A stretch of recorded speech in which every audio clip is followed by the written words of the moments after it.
Hello, dear friends. Welcome back to our channel, the place where we explore the mysteries that lie just beyond our physical existence.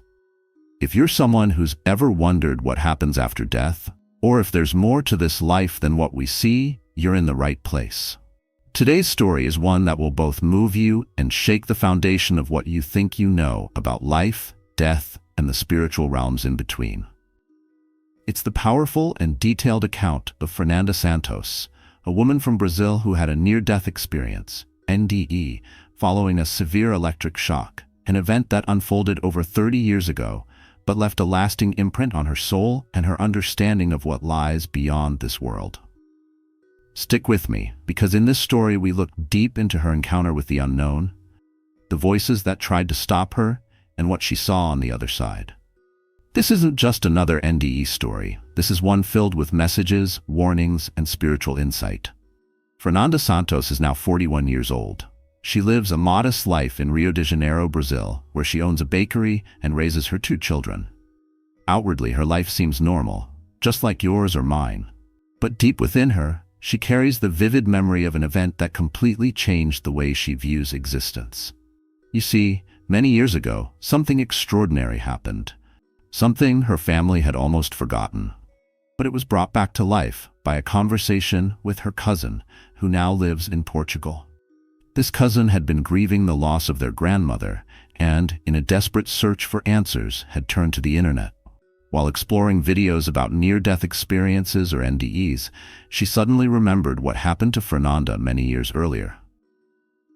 She immediately contacted her cousin and asked her to recount everything that had occurred the day.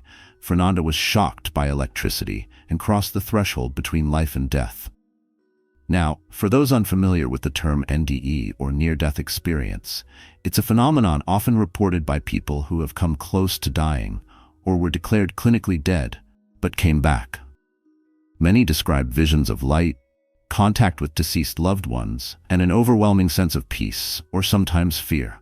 What makes Fernanda's case so gripping is that she was just a child when it happened, and yet she remembers every detail with clarity. The spiritual realm she encountered left her shaken, awakened, and forever changed. It was a regular day, one like any other.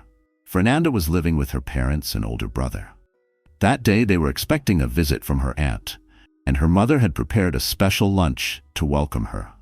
While waiting for the aunt to arrive, Fernanda and her brother were playing near the front gate of their house. Their mother had stepped out briefly, walking to the corner to meet the aunt as she got off the bus. While they were playing, a boy about their age walked by with his father. The boy joined in their game, and when Fernanda's mother returned with the aunt, she called the children inside so she could return to her chores.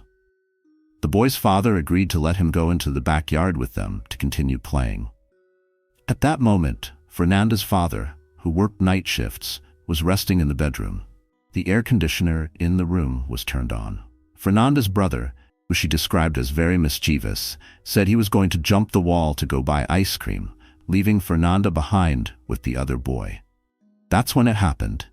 Fernanda reached for a clothesline. Nearby, the air conditioner's exposed wires gave her a sudden, violent electric shock. The jolt of electricity surged through her body. She tried to scream, but no sound came out. Her body was frozen, paralyzed by the voltage. As her strength faded, the last image she saw before everything went black was the sky, a deep, clear blue without a single cloud. A beam of sunlight shone down, illuminating her. And that was the moment her near-death experience began. Let's pause here for a moment, because this detail is important.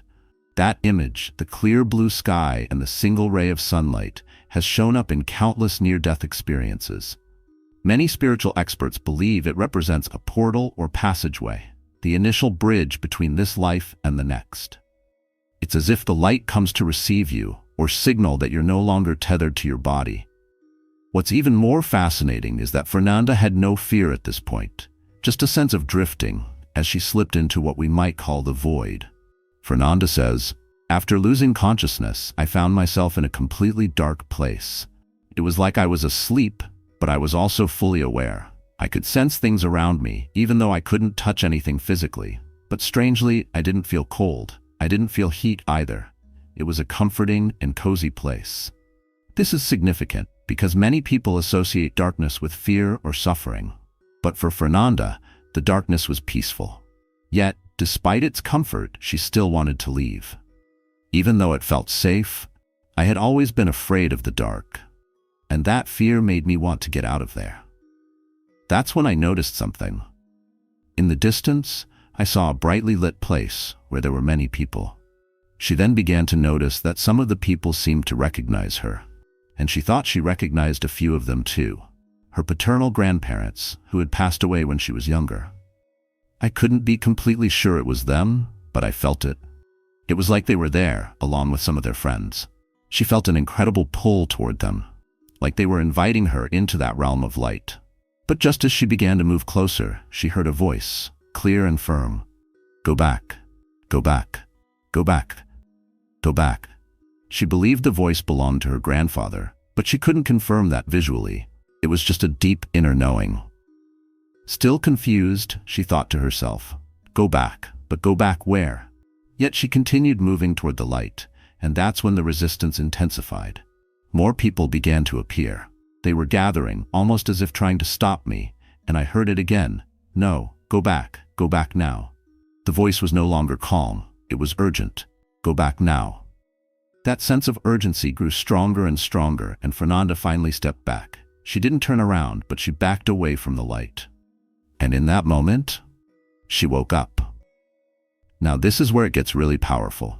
Many people who have NDEs speak of a point of no return, and often they're told they must choose whether to come back or stay. Fernanda didn't get to make that choice freely. She was being pulled back for a reason. Maybe her time hadn't come yet. Maybe she had unfinished business here. But the spiritual realm made it clear she wasn't meant to stay. When I came to, I was in a car. My father was holding my face tightly, gripping me in a way I didn't understand. My mother was there too. I could see panic in her eyes. I didn't understand what was happening. Why was my father grabbing my face like that? Why were they both yelling? She started to struggle, scared and confused. Then, she lost consciousness again. What Fernanda didn't know at that time was that her father wasn't hurting her. He was saving her life. He was holding her face that way to keep her from swallowing her tongue. In the chaos of the moment, he did what he had to do to prevent her from suffocating before they could reach medical help. Now pause and imagine this. You've just come back from a spiritual dimension. You're dazed. Your body has just been electrocuted, and you open your eyes to chaos. Your parents screaming, your father gripping your face, pain everywhere, confusion in your brain. It's no wonder she passed out again. And this second blackout, what happened next was different. There was no light this time, no people, no voices. Back to Fernanda's experience. When I fainted the second time, I returned to that same dark space. But this time, it was empty. No one was there. The comforting presence I felt earlier was gone. The light, the people, even my grandparents, they were gone. It just felt like I was in a deep, heavy sleep. This part of the experience may not seem as vivid as the first, but it's important. Many people who undergo near-death experiences describe the second return to the void as different from the first. It's almost as if the spiritual portal has closed, and now the soul is in the process of being pulled fully back into the body. Then the real world returned. Gradually, a short while later, Fernanda regained consciousness again. This time, she could see the lights of the hospital above her, passing by as she was rushed down the hall on a gurney. She heard loud, frantic voices, but she couldn't tell if they were doctors, her parents, or both. Then again, darkness, another blackout. And finally, when she fully came to, she found herself on a stretcher, inside the emergency room, surrounded by doctors and nurses trying to stabilize her. Let that sink in for a moment. This young girl had just gone through what we would consider a multidimensional transition, from the physical to the spiritual and back again. Not once, but multiple times. She passed through stages that science has no name for, returned with memories and sensations from places no one had ever told her about. And she did it as a child without any spiritual training, religious conditioning, or preconceived beliefs about the afterlife. Now here's where the story takes an even deeper turn. Return to Fernanda's reflection, emotional tone. The event, of course, left physical marks on her. The trauma of the electric shock, the hospital stay, the confusion, it stayed with her, but it was the psychological and spiritual scars that lingered the most. After that, my fear of the dark, which I already had as a child, became much, much worse. I couldn't be in a dark room. I'd panic. Even now, as an adult, I can't sleep with the lights off. And then she says something even more telling. Even now, at 41 years old, I have a deep fear of electricity. I avoid it. I don't plug things in unless I absolutely have to. I double-check everything, because even though I survived, I know what that force can do.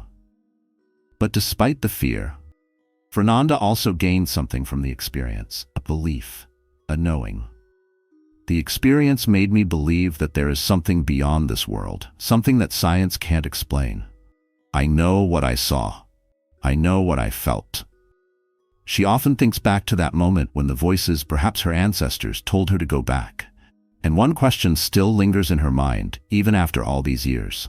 What would have happened if I had ignored the voices? What if I had gone toward the light and never looked back? Closing explanation to the audience. And that, dear listeners, is the profound question at the heart of every near-death experience. What's really waiting on the other side? Who are the voices that call us back? And what is that place of light that so many people see, but few are allowed to fully enter? Fernanda didn't go all the way through that door, but she came back with a message. There is more. There is something beyond this life, watching, waiting, and at times guiding us back when our time hasn't yet come. If this story moved you or made you reflect on your own spiritual journey, please let us know in the comments. What do you think Fernanda saw? Do you believe in near-death experiences? Have you had one yourself? Don't forget to like, subscribe, and share this video if you feel someone else needs to hear this story today. Click the bell so you never miss another story from the edge of existence. And as always, stay open, stay curious, and keep seeking beyond the life we live.